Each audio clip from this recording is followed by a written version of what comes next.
Brazil's President Luiz Inácio Lula da Silva has launched a direct and explosive attack on US power, slamming Washington's bombing of Iran and accusing it of behaving like a global bully.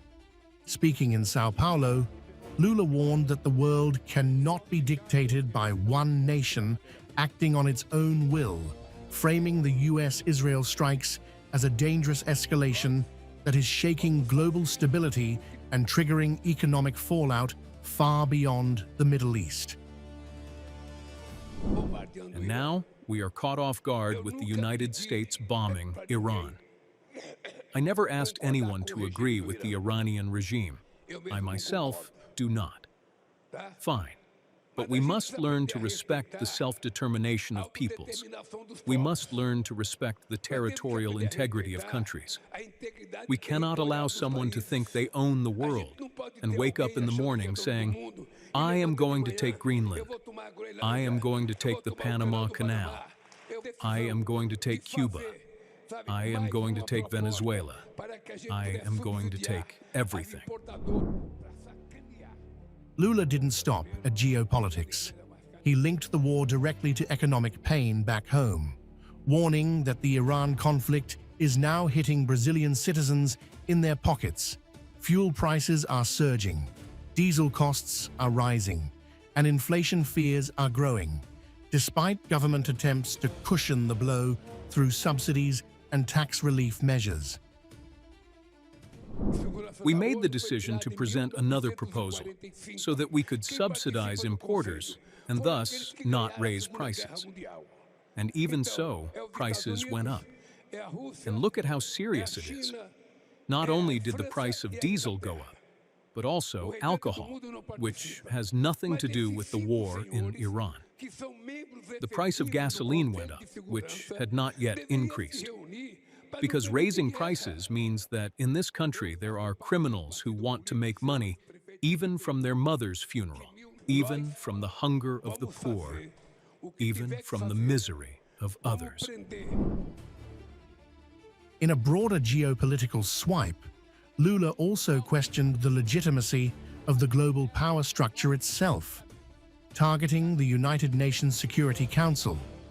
He argued that the current system remains stuck in a post-World War II reality, dominated by a handful of powerful nations, while the rest of the world remains sidelined from key decisions on war and peace. The UN Security Council was created in 1945. Those who are part of the Council are those who won World War II. And what about the United States and Russia and China and France and the United Kingdom? The rest of the world does not participate. But these 5 countries, which are permanent members of the Security Council, should meet to prevent war. Lula's remarks are not isolated. They are part of a much larger geopolitical shift now taking shape. From Latin America to Eurasia, major powers are increasingly converging against what they see as unchecked US dominance, with BRICS nations stepping up their criticism as the Iran conflict widens. Russia and China have now launched a coordinated diplomatic offensive against the United States and Israel following the killing of a top Iranian leader, reinforcing a broader BRICS-backed pushback against Western military action. Beijing has reacted with unusually strong language, signaling a clear shift in tone as it directly challenges Israel's policy of targeting Iranian officials. China is shocked by this statement. We have been opposed to the use of force in international relations, and the killing of Iran's national leaders and attacks on civilian targets are even more unacceptable.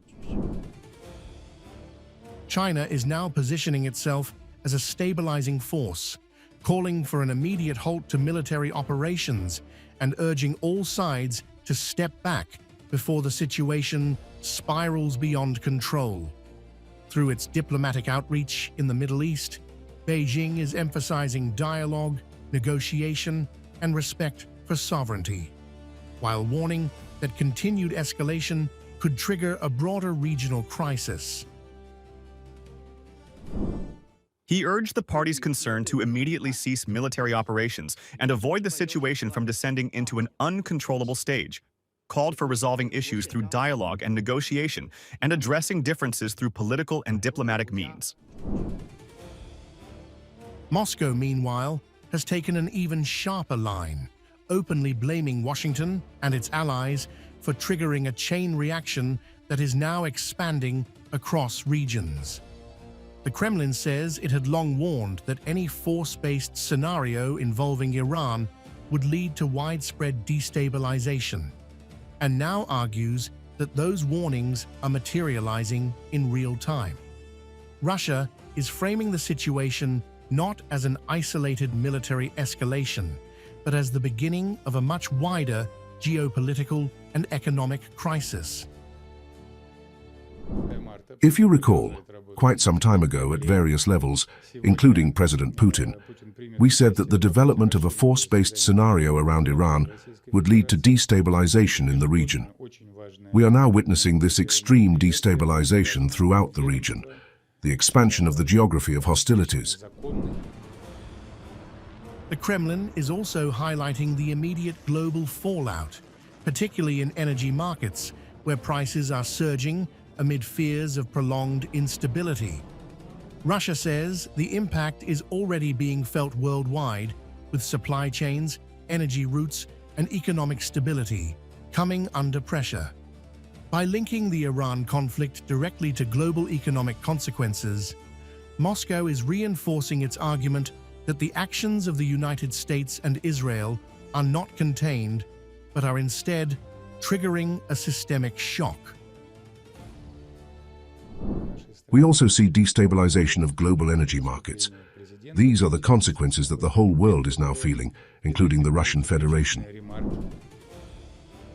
Despite that mounting criticism, the United States is showing no signs of stepping back, defending its campaign as precise, deliberate, and intensifying with each passing day. The last job anyone in the world wants right now? Senior leader for the IRGC, or Besiege. Temp jobs, all of them. And to borrow a page from Admiral Ernest King in World War II, we've decided to share the ocean with Iran.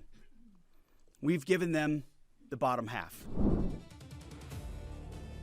What is now emerging is no longer just a regional crisis. From Brazil to Beijing to Moscow, a broader alignment is taking shape, challenging Washington's role and questioning the balance of global power.